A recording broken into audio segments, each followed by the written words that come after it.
nome, né, de toda a comunidade acadêmica aqui do Instituto. É com o maior prazer mesmo, né, como a gente sabe, esses espaços, né, que são os espaços públicos, eles precisam cada vez mais estarem sendo ocupados por essas atividades. Por quê? Porque isso é o que vai fazer, né, o retorno de todo esse investimento que nós somos, né? Nós estamos agora recentemente vindo de um feriado, né, do servidor público, e é com muito orgulho que a gente vê essas atividades, essas iniciativas acontecendo aqui no nosso Instituto. Então, eu quero ressaltar para a professora Rosemary que para nós é um prazer e uma honra termos aqui com esse evento, né, e que o Instituto está aberto, né, a todo tipo de apoio que for possível para qualquer atividade. Então, em nome do Instituto, em nome da organização, eu quero dizer que a gente agradece a presença, né, da professora Rosemary Carvalho da Silva, que é da Universidade Federal do Rio Grande do Sul. A gente também tem aguardado aqui a presença da presidente da Fundação Rio das Artes de Cultura, que é a senhora Mara Moreira Flores. Quero agradecer a tutora Marina, né, os representantes dos municípios, que a gente espera que apareçam com bastante presença. Queremos fazer um agradecimento à professora Toshi, como organizadora desse evento, do nosso Instituto, aos alunos Gustavo, Marco, Renan, Romano, Tatiana e Jorge, a equipe de TI aqui do Instituto, né, que prontificou esse espaço, Roberto, Pinote, Vanessa e Fernando, a equipe do NEC, e aí mais uma vez aparece o Romano, que faz dupla participação, né? Kátia, a dona Ângela, que vai servir o cafezinho, aos motoristas que nós temos à disposição hoje, Marcelo e Joselito, e nessa breve fala, mas como eu disse, ciente de que é preciso manter a ocupação desses espaços públicos para que a gente possa, né, cada vez mais entender que cultura é o modo, a forma da gente conviver com as diferenças. Não tem outro caminho. A ciência, quando ela é muito orgânica, né, ela passa a parecer como se fosse um padrão. Ou todo mundo tem que ter aquela cara, aquele formato. E a cultura, ela mostra para a gente que, olha, nós somos o que somos. E somos o que podemos ser daquilo que conseguimos receber para ser. Não adianta cobrar da gente aquilo que a gente não recebe, que a gente não vivencia. E a cultura permite essa leitura. E ela mostra para a gente que não existe uma cultura melhor nem uma cultura pior. Existem formas de viver. E cada forma de viver precisa ser respeitada. E é nesse sentido, né, que eu acho que é muito importante a gente fazer essa elaboração desses planos de cultura. Então, agradeço mais uma vez e dou por aberto o segundo encontro regional do curso de formação para a elaboração de planos municipais de cultura. Então, nós vamos fazer o nosso trabalho e tentar auxiliar os municípios que puderam vir para dar continuidade ao seu processo de formação, para no futuro elaborar o seu plano da melhor maneira possível. Muito obrigada pelas suas palavras, pela acolhida ao projeto. Espero que a gente possa ter um bom dia de trabalho. Obrigada. Bom, a questão central no processo de institucionalização da cultura no Brasil é a organização da administração pública da cultura. Porque o que nós tínhamos antes? Um processo totalmente desorganizado, onde os recursos para a cultura eram, sobretudo, determinados por uma política de balcão, algumas pequenas e singelas políticas de cultura desenvolvidas no país, mas como o próprio professor Rubim da Bahia tem marcado, né, havia uma grande ausência no campo da cultura para políticas culturais estruturadas. E só a administração pública organizada pode levar a políticas culturais que sejam efetivamente sistemáticas, refletidas, participativas e que possam nos levar a momentos de desenvolvimento do campo da cultura, não necessariamente econômico, né, esse desenvolvimento, a momentos de desenvolvimento que possibilitem as manifestações culturais populares no país, que possibilitem o desenvolvimento de novas técnicas, que possibilitem o desenvolvimento de novas linguagens.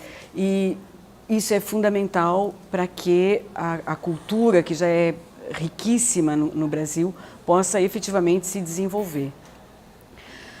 Esse processo tem sido um processo lento, que começou já faz alguns anos, é um processo bastante lento, está chegando com mais força nos municípios mais recentemente, e nós dependemos muito da força dos municípios. Por isso que o processo de planejamento municipal, o plano é um dos elementos do Sistema Nacional de Cultura e dos sistemas dos entes federados de cultura, por isso que o planejamento é tão importante, tão fundamental, né? Porque ele vai dar estrutura para todas as ações e para a totalidade das políticas culturais que os diferentes sistemas poderão desenvolver.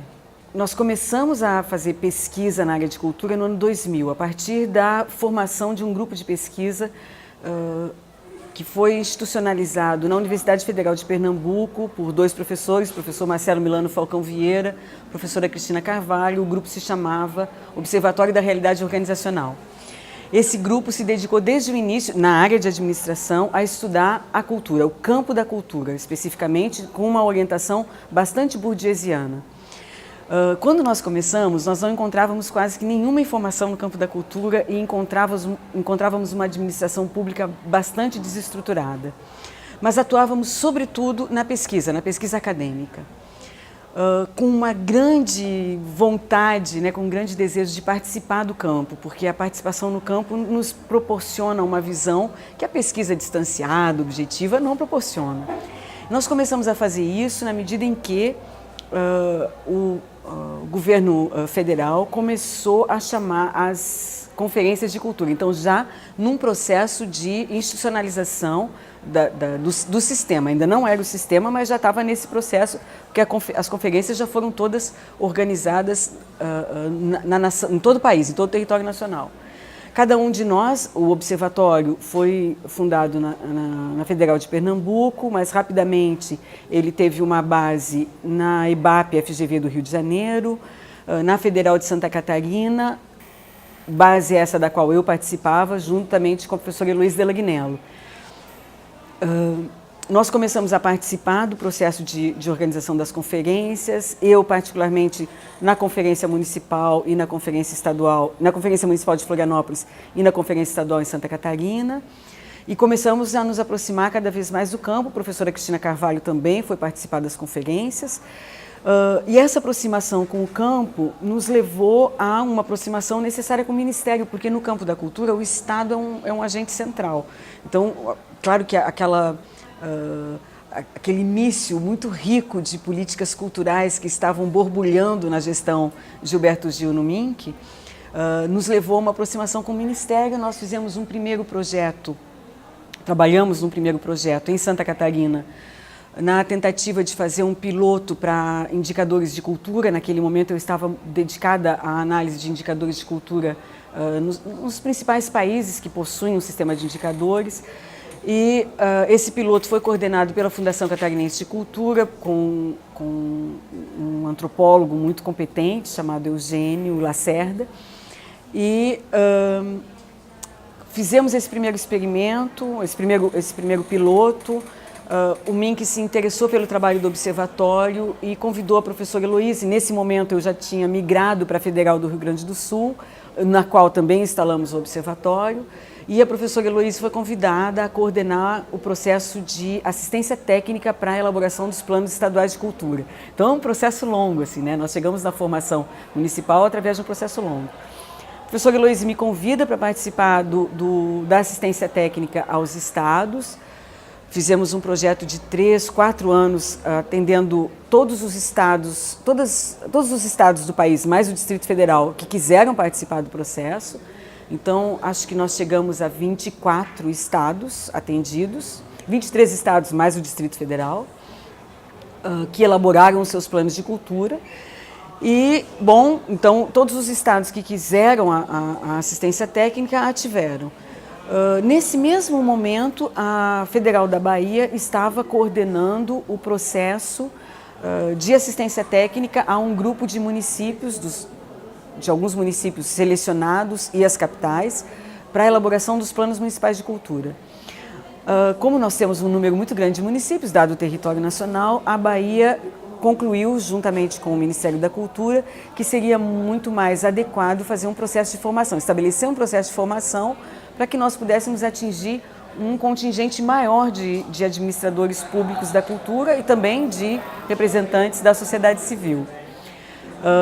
A Federal da Bahia nos convida, então, a mim e a professora Heloíse, para participar desse processo. Nós nos juntamos à Federal da Bahia na tentativa de formar o maior número possível de administradores públicos da cultura e, ao mesmo tempo, de inserir outras universidades no processo de formação para que a metodologia se espalhasse pelo país e um número maior de universidades se envolvesse com a formação. Esse é um processo fundamental. Desde o primeiro levantamento de informações sobre a cultura no país, o IBGE aponta, e outros pesquisadores já vinham apontando, que a qualificação dos administradores públicos na cultura costuma ser uma qualificação muito baixa. Os administradores públicos são indicados, são frequentemente companheiros de campanha dos gestores públicos, dos prefeitos, né? E isso leva a uma qualificação baixa na administração pública da cultura, o que é um grande problema, porque o uso dos recursos é um uso assistemático, não há uma racionalização do processo, não há planejamento no processo. Então, formar os administradores públicos é muito importante. Nós gostamos muito quando nesse processo de formação aparecem funcionários de carreira, porque isso significa que a formação fica durante um longo tempo na administração pública, né?